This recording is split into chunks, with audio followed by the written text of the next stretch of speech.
Welcome once again to Lehto's Law. Here's Steve Lehto. I've mentioned before that I went to college, undergrad and law school. And I also taught college. I was a professor for a couple of years. I taught at the law school, University of Detroit Mercy, and also their regular main campus. I taught Michigan history for a little while to undergraduates. And so I've been both a student and a professor. So this story caught my eye, and several people sent it to me. From KTLA.com, Chip Yost and Faria Raymond wrote it. University professor sues students after finding exams online. And unfortunately, there are people out there who will cheat on exams. And it looks like some people who've possibly cheated on an exam might be getting in trouble, legal trouble, and expensive legal trouble. This is at Chapman University in Orange County School.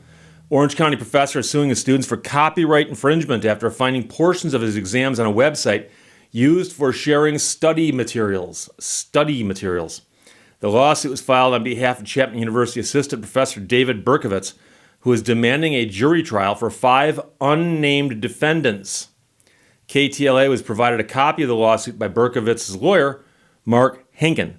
So he believes that 5 students did this. He's demanding a jury trial in his lawsuit against them, and his claim is copyright infringement. According to the claim, Berkovitz found portions of a midterm and final exam he created for his spring 2021 business course on a website called Course Hero, and he found them there in January of 2022. Now, Course Hero is a website where students can access study materials for specific schools and courses. About a month later, Berkovitz submitted copyright applications for those midterm and final exams and was granted the copyright registrations on February 25th, 2022, according to the lawsuit. Now, someone who sent me the story, and I apologize for not knowing which because it's one of 3 of either Mark, William, or Joe, said, Steve, doesn't he lose because he filed the registration so late? And what a lot of people don't understand is that once you create something that is unique in written form, it is copyrighted. I'm not going to get really heavily into this, but the point is that if I type something up and it's original to me and I hit print and now it exists in a what they call fixed form, it's mine. It's copyrighted. Now, if you want to pursue a copyright claim and get better damages against the person you're suing and or attorney fees, registering it is something that they encourage you to do because there is a copyright office where they register copyrights. And so the thinking is that if you register the copyright of something, that it puts more people on notice that you are claiming copyright for it. But generally speaking, like if I read a novel or I read a book, a manuscript for a book, the moment that I write it and I have it, and by the way, it does not have to be in physical form. It can be on the computer. But if I hit print and I have this manuscript, okay, I haven't registered it yet. I'm not going to register it until somebody publishes it. But it is copyrighted to me. I own the copyright in that because I created it. So now Berkovitz alleges the defendants infringed on his exclusive right to reproduce, make copies, distribute, or create derivative works when the exams were published on Course Hero on or before February 23rd, 2022 without his permission. His attorney also brings up that it's unfair to classmates who didn't access Course Hero for the exams. Yeah, and that's a problem. People cheat. It's unfair to the people who play by the rules. The attorney told KTLA in an interview, not only is it unethical and a violation of the honor code, but more importantly, the business law courses are graded on a curve. So if one or more students artificially inflate their own grade, they're artificially suppressing the grades of their classmates who worked hard, studied hard, and are doing their own work. At the time of the filing, the complaint said Berkovitz does not yet know the identities of the defendants, but he says that only the students enrolled in his spring 2021 Business 215 course at Chapman University would have had access to the specific exams found on Course Hero. The complaint said it will be amended when Berkovitz finds out the defendants' names and enrolls in the alleged complaint. So what he's done is he's filed a complaint and he simply named a bunch of John Does. And you can do that where you simply say, I am filing a lawsuit and I know these people are real, I just don't know who they are yet. And once the lawsuit is filed, you can start serving subpoenas based on that case. And he can serve subpoenas on people he thinks might be able to reveal the information to him as to who these people are. In the lawsuit, the assistant professor is requesting a permanent injunction, meaning he wants a court order that prevents the defendants and other participants from directly or indirectly infringing the copyrights for the midterm and final exams.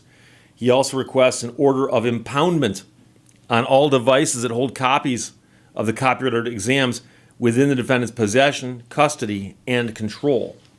In addition, he's requesting an award of actual damages and profits, an award of statutory damages for willful infringement, an award of attorney fees, prejudgment interest, cost of the suit, and any and all additional relief that the court may deem just and proper. And that's all just boilerplate. But the interesting thing here is statutory damages. Statutory damages. And the statute on copyright says that if you want the better damages, you register your copyright. And so that's what he did. So that is where he's making that claim from, and that's how he's getting there. But of course, many people don't stop to think about how something might be copyrighted.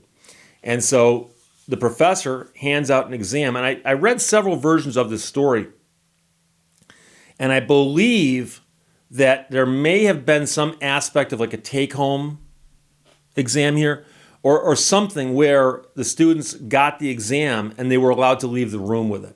Whereas I'm sure you know that in many classes, you take an exam, you walk into the room, you get handed the exam, and it gets handed back before you leave.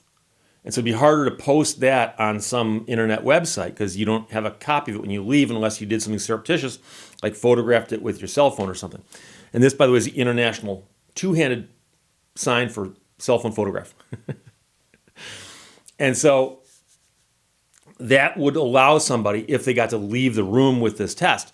And so a lot of people would not have stopped to think about the fact that if this professor typed this test up himself, and this is all his, then it's copyrighted and he owns the copyright. It's just that no one's ever heard of a professor doing this before. I've never heard of this before. A professor suing for copyright infringement for somebody misappropriating his test. So it's an unusual case. And if you were one of the 5 people who posted it online, right about now, you should be getting worried because this can get to be very, very expensive. And it's going to be really, really hard to get out of if they can prove you did this. And my understanding is that they have ways of making these things clear as to who did what. So if I was one of the 5 right now, I think I would just quickly contact an attorney and just say, hey, look, I'm in the crosshairs on this one. What can we do to make it go away?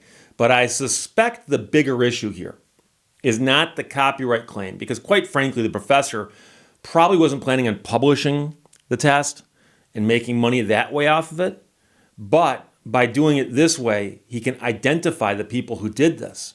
And then if they violated the code of conduct of Chapman University, they might be in for some disciplinary issues academically.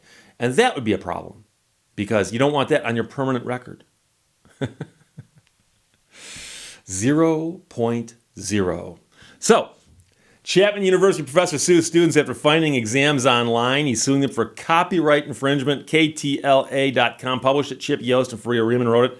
Mark, William, and Joe all sent it. Thanks a lot, guys. Questions or comments, put them below. Let's talk to you later. Bye-bye. Thank you for watching Lehto's Law. Scientists got together to study the effects of alcohol on a person's walk, and the result was staggering.